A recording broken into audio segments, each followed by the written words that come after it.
High, কেমন আছো তোমরা সবাই? আশা করছি খুব ভালো। আমিও বেশ ভালো। তো এটা হচ্ছে আমাদের দীঘায় দ্বিতীয় দিন।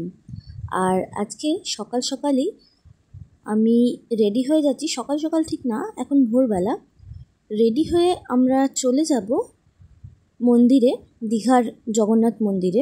আর এটা হচ্ছে আমরা যেই দাদার অটোতে মন্দিরে যাচ্ছিলাম তার ফোন নাম্বার।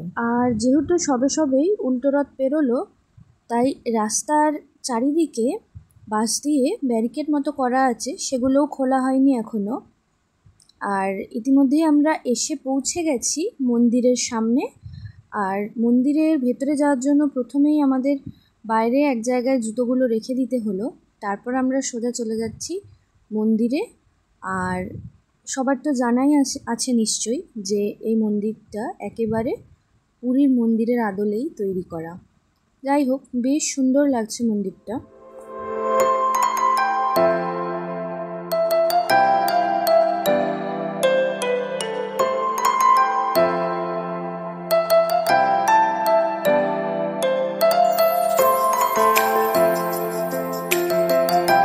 আমরা এখনো মন্দিরের ভেতরে প্রবেশ করিনি। বাইরের থেকে দেখে যতটুকু বোঝা যাচ্ছে এখনো কিছুটা ইনকমপ্লিট আছে, কারণ সামনে বেশ অনেকটা ফাঁকা জায়গা, সে জায়গাগুলোতে গাছ লাগানো হবে।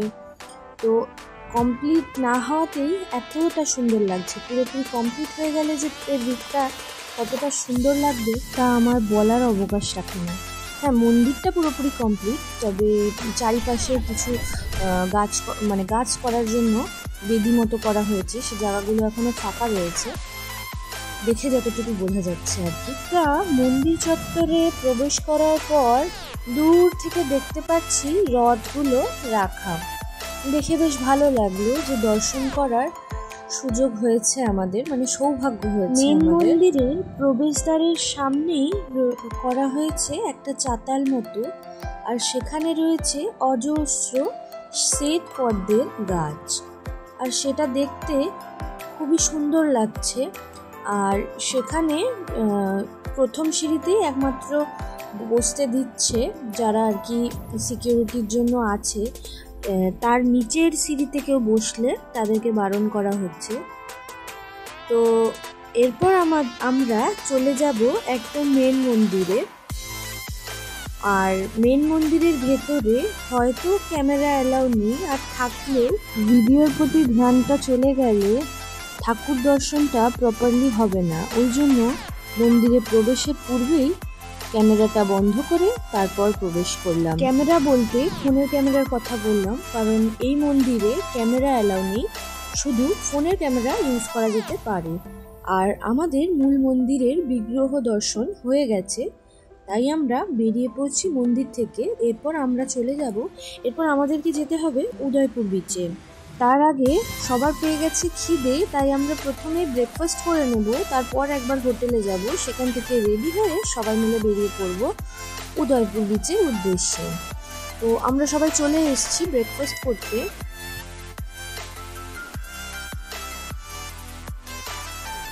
আমাদের হয়ে গেছে জগন্নাথ দর্শন করা, আর আমরা ওখান থেকে এসে এরপর আমরা রেডি হয়ে চলে যাব উদয়পুর বিচে। তাহলে রেডি হওয়া যাক উদয়পুর বিচের জন্য। আর আমার রেডি মানেই তো 2 মিনিটের কাজ। ম্যাগির থেকেও আগে মনে হয় আমি রেডি হয়ে যাই। সে যাই হোক, আমি একদম যাওয়ার জন্য রেডি। চলো যাওয়া যাক।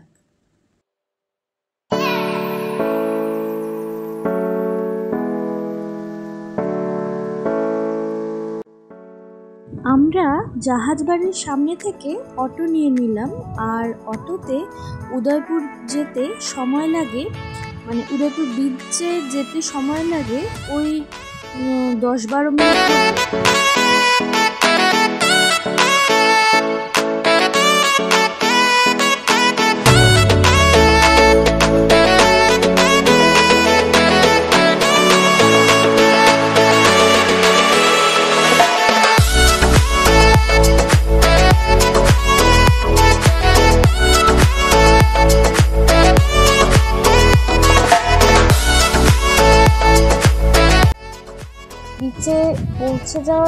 কাছাকাছি পৌঁছে যাওয়ার পর এখানে একাধিক JBL বক্স টাইপের স্পিকার, আর সেখানে একাধিক রকমের গান বাজছে, কোনো গানটাই পরিষ্কারভাবে শোনা যাচ্ছে না।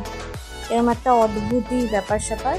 আর কিছুটা ওই 1 জানুয়ারির দিন দুর্গাপুর ব্যারেজে পৌঁছালে আমার ঠিক যেমন মনে হয় চারিদিক থেকে আলাদা আলাদা, মানে যতক্ষণ না পর্যন্ত বিচটা দেখা যাচ্ছিল পরিবেশটা ঠিক সেইরকমই লাগছিল। অসম্ভব ভিড় আর চারিদিক থেকে আলাদা আলাদা গানের শব্দ। কেন জানি না এটা আমি আমার ভাইবের সাথে ম্যাচ করাতে পারিনি। আমার ঠিক উদয়পুর বিচটা ততটাও ভালো লাগেনি যতটা ভালো লাগা উচিত ছিল। ঠিক আছে, একবার ঘোরা যেতেই পারে। এখানে আমরা গল্পে আড্ডায় বেশ অনেকটা সময় কাটিয়েছিলাম, আর এখানে বেশ কিছু সি ফুডও পাওয়া যাচ্ছিল, যার মধ্যে আমরা কাঁকড়া, চিংড়ি মাছ এসব টেস্ট করেছিলাম। তাছাড়াও ওখানে পাওয়া যাচ্ছিল চিকেন কাবাব, যেটা আমরা টেস্ট করেছিলাম, বেশ ভালোই ছিল। তাছাড়া একজন সাইকেলে করে চিকেন কষা বিক্রি করছিল, সেটার টেস্টও খুব একটা খারাপ ছিল না। তারপর পেয়ারা মাখা, টুকটাক অনেক খাবার দাবারই আমরা টেস্ট করে ওখান থেকে ফিরে আসি হোটেলের উদ্দেশ্যে। এসেই আমরা লাঞ্চ না করে প্রথমেই চলে যাই সুইমিং পুলে, আর বেশ কিছুক্ষণ সুইমিং করার পর আমার পেয়ে যায় ভীষণ খিদে, আর সবাইকে বারবার বলার পরও কেউ আর খেতে যেতে চাইলো না, তাই আমি একাই চলে গেছিলাম বিরিয়ানি খেতে।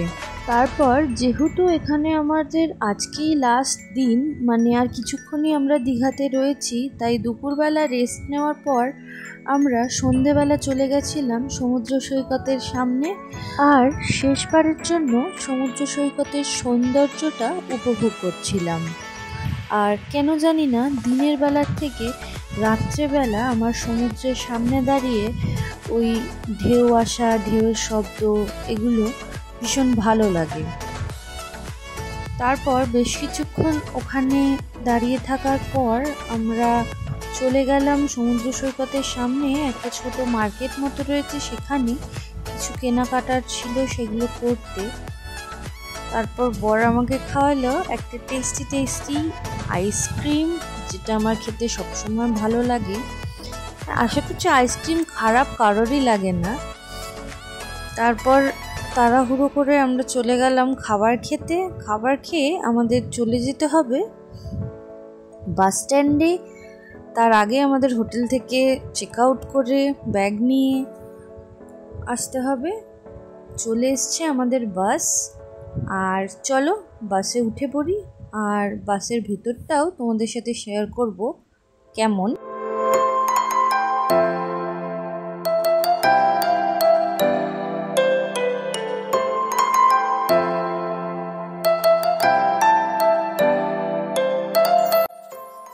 দীঘায় যাওয়ার দিন আমরা রাতের কলকাতার সৌন্দর্যটা দেখতে পেয়েছিলাম, আর দীঘা থেকে ফেরার দিন এখন আমরা ভোরের বেলার কলকাতা কেমন লাগে সেটাও দেখে ফেললাম। মানে আমার হাজব্যান্ড যেহেতু কলকাতায় থাকে, তাই ওর হয়তো আগের থেকে বিষয়টা জানা ছিল, মানে দেখা ছিল। আমার কাছে বিষয়টা নতুন, তাই আমার ভোরের কলকাতাটা দেখতে ভালো লাগছে, কারণ একদম কোলাহল মুক্ত, আর যে রাস্তাগুলো সবসময় ভিড় ভাট্টায় ভরে থাকে সেই রাস্তাটা একদম ফাঁকা, শুনশান। ঠিক আছে, তাহলে দেখা হচ্ছে নেক্সট ভিডিওতে।